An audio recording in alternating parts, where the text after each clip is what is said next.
Hello tout le monde, bienvenue aujourd'hui sur ma chaîne YouTube pour une nouvelle vidéo du bulletin du lundi, le petit rendez-vous où je partage avec vous mes lectures de la semaine passée, les derniers livres qui ont rejoint ma palle et les petites sorties de la semaine qui font envie. Cette semaine, je me concentrais uniquement sur les Milady qui me plaisent. Il y avait quelques sorties en young adulte, mais ce sont des suites, donc étant donné que j'ai pas lu les premiers tomes, ça servait trop à rien de vous en parler.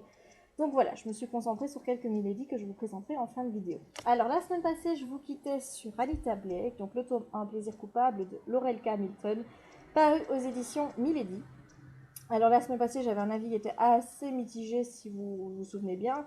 Je vous disais, oui, il y a des bons côtés, il y a des choses que j'aimais bien, mais il y en a d'autres que j'aimais moins. Et ce que j'ai le moins aimé, c'est la personnalité d'Anita Blake, qui n'aime pas le chien de sa voisine qui s'appelle Mayonnaise, parce que c'est un loulou de Poméranie, alias un loulou spitz nain. Et comme vous savez, Jackie, c'est un petit spitz, ou un spitz moyen, on ne sait pas trop, hein, niveau détail, il est un peu entre les deux, Jackie, hein, donc...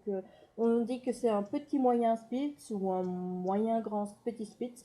À vous de voir, faites-le à votre sauce. Enfin bref, donc moi, tout qui n'aime pas les spitz, il n'est pas copain avec Jess. Voilà, donc j'espère que notre petite Anita Blake reverra son avis sur Mayonnaise, ou sinon elle et moi, on va vraiment avoir un souci. Sinon, il va vraiment falloir que je lui présente Jackie.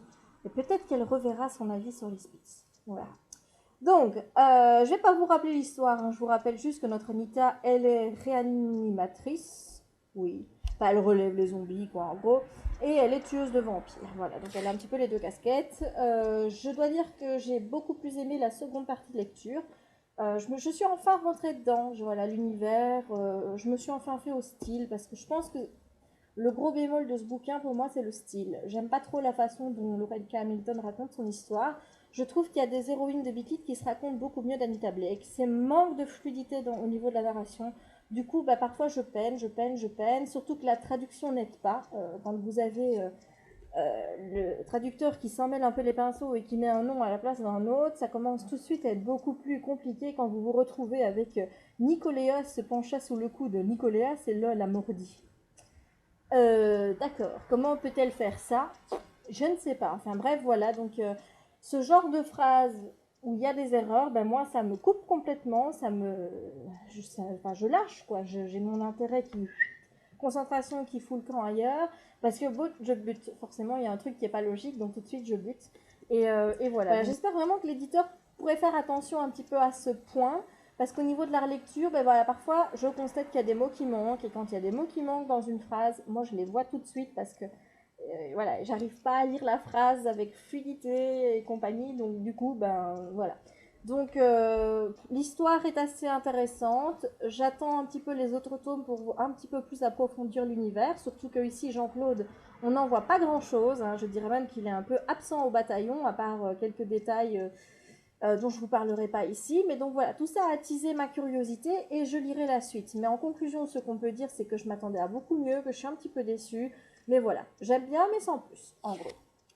Alors ensuite, après ça, il me fallait une valeur sûre. Donc je me suis retournée vers une héroïne de Beat It que j'aime particulièrement. Il s'agit de Charlotte Hayton.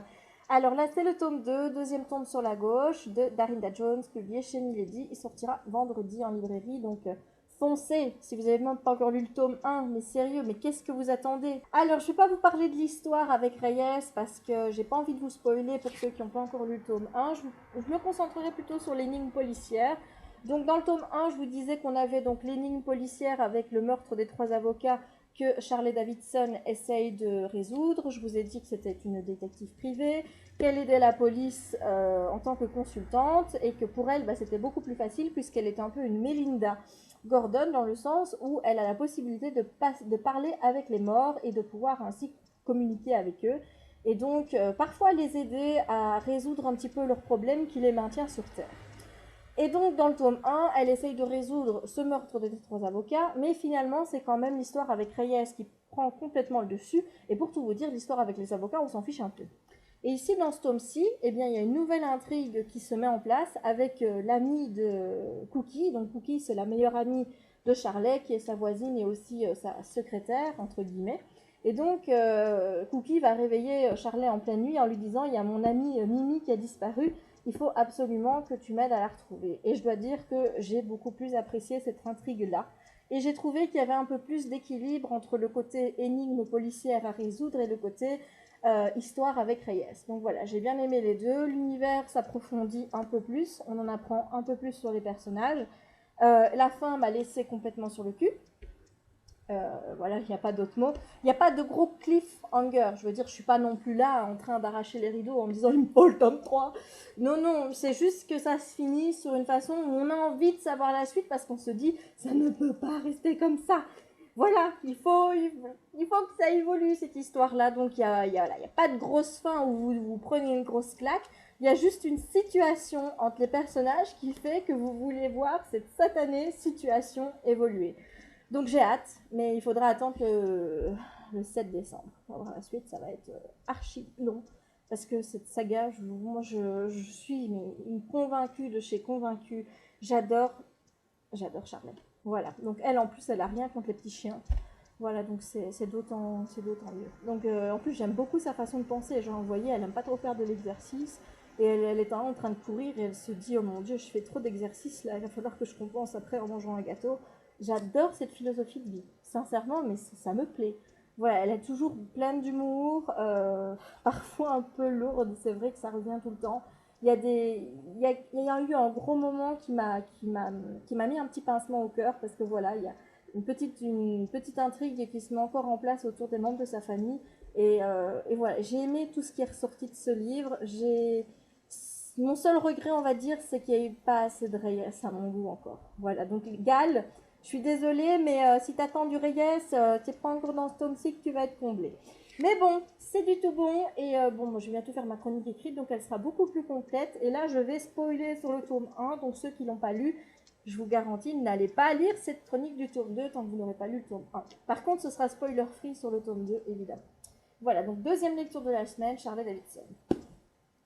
Alors après la bitite, eh ben, j'avais envie de romance parce que voilà, j'ai lu un résumé qui m'a super plu et j'ai eu envie de le lire tout simplement. Donc il s'agit de Attachement de Rainbow Rowell.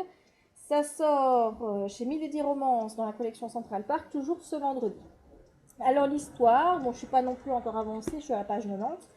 L'histoire, donc il s'agit de deux copines qui travaillent dans un journal qui s'appellent Bess et Jenny, si mes souvenirs sont bons, et qui passent leur journée à discuter par mail toutes les deux. Voilà, elles parlent du mariage de la sœur de Bess, elles parlent du fait que Jenny se croit toujours enceinte et que pour elle c'est la fin du monde parce qu'elle veut pas de bébé, mais alors que son mari en veut un. Enfin bref, elles passent leur journée à discuter. Mais, et pourtant elles le savent, derrière les écrans, il y a un jeune homme qui s'appelle Lincoln, qui est engagé par le journal pour contrôler toute l'activité de ses employés sur Internet. Donc en fait, ils ont installé un programme avec des mots clés. Et si jamais vous dites ces mots-là dans vos conversations ou dans vos mails, eh bien, c'est envoyé dans un fichier que Lincoln doit contrôler tous les jours. Et donc, lui, son petit trip là, c'est de lire les mails des deux demoiselles. Voilà. Donc ici, il est marqué que dans la quatrième de cover, parce que j'en suis pas encore là, qu'il va tomber amoureux de Bess sans même la voir suite à ces échanges-là. Donc voilà, j'ai hâte de voir où ça va me mener. En attendant, je trouve ça plutôt original. Alors on a une narration à la troisième personne pour Lincoln, donc on apprend à connaître le personnage de Lincoln. Mais Bess et Jenny, vous apprenez à les connaître que par les emails. C'est-à-dire que là, pour le moment, je ne les ai pas encore eu en situation autre que par les emails. Donc jusqu'ici, je dois dire que j'aime bien et j'attends de lire la suite avec impatience. Voilà, donc là c'est tout pour mes lectures de la semaine. Je vous montre pas ce que je vais lire ensuite parce que, comme d'habitude, j'en sais fiche-toi rien. Alors, on va passer tout de suite au livre que j'ai reçu cette semaine. Et en même temps, je vais vous faire mes sorties de la semaine parce que tout coïncide. Donc, ça tombe bien. Alors, je vous les ai montrés à l'instant, je vais vous les remontrer. Donc d'abord, j'ai reçu Charlie Davidson, le tome 2, deuxième tome sur la gauche de Darina Jones chez Milady dans la collection Bitit. Et c'est vendu au prix de 8,20 €. Ça sort vendredi, comme tous les Milady que je vais vous montrer. Voilà, belle couverture. Ensuite, dans la collection Romance Central Park, il y a Attachement de Rainbow Rowell et c'est vendu au prix de 7,90 €. Voilà. Alors, ici, nous avons le deuxième tome du Retour des Highlanders, le séducteur de Margaret Mallory. C'est chez Milady Pemberley, je vais y arriver. Voilà, donc j'ai pas encore lu le tome 1, mais ça va venir. Donc là, c'est aussi vendu au prix de 7,90 €.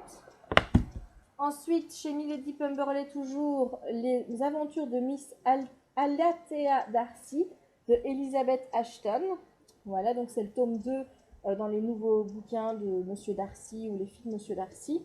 Je vous avoue que j'étais super enchantée de lire le tome 1, et puis j'ai vu vos avis et mon enthousiasme est un peu retombé. Donc du coup, je n'ai pas encore commencé, mais j'aimerais bien quand même me faire mon idée sur cette saga parce que j'avais bien aimé Orgueil et Préjugés. Et je suis un petit peu curieuse de voir ce qui se passe un petit peu dans la vie d'Elizabeth Bennet et de Monsieur Darcy. Alors ensuite, une saga que j'adore. Il s'agit du 4e tome de Noblesse Oblige, donc le Gentleman à nu, de Sally Mackenzie, aux éditions Milady Pemberley. Le prix, c'est 7,90 €. J'ai oublié de vous le dire, celui-ci, c'est 8,70 €. Voilà.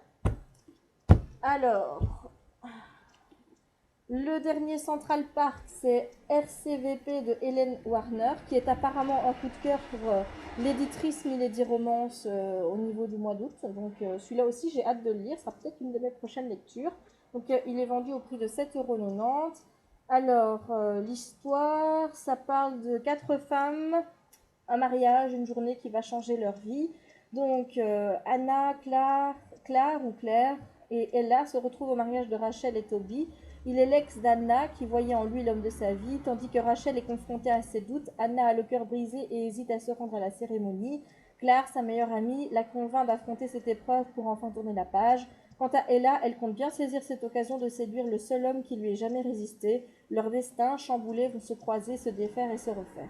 Eh ben dis donc, ça c'est un mariage qui va être mouvementé, hein. Donc si tout le monde commence à se disputer pour le marier, on va pas s'en sortir, hein. Donc voilà, ben, j'ai hâte de le lire du coup celui-ci aussi. Alors il y a aussi une sortie chez Vendôme, c'est le 3e tome des Marraines, dont je ne sais plus le titre, je crois que c'est dernière édition. C'est de Fern Michaels, je vais vous mettre la couverture maintenant. Et enfin, le dernier, je gardais quand même celui-là pour la fin. Il s'agit de la nouvelle saga de J.R. Ward, donc le tome 1 de Ange déçu. Ange déchu, pas déçu. Ange déchu, donc le tome 1, Convoitise, de J.R. Ward. Donc, ça c'est publié chez Milady dans la collection Beat It, et c'est vendu au prix de 8,20 €. Voilà, donc celui-ci aussi, c'est une lecture du mois d'août, parce que comme vous le savez, il est prévu dans mon challenge 100% Milady du mois. Voilà. Eh bien, voilà, je peux refermer ici ce petit rendez-vous. J'ai fait que 10 minutes cette semaine. Je vous avoue que j'ai fait très vite parce qu'il fait très chaud et que de parler comme ça toute seule, eh bien, ça me fait suer. Voilà, donc ça c'est la minute de l'amour de Jess, nickel. Donc moi je vous donne rendez-vous la semaine prochaine pour une nouvelle vidéo et j'espère sincèrement que ce sera sous des chaleurs un petit peu moins torrides parce que là c'est un petit peu trop pour moi. Voilà, j'espère que vous allez passer une bonne semaine livresque et je vous dis à bientôt. Ciao!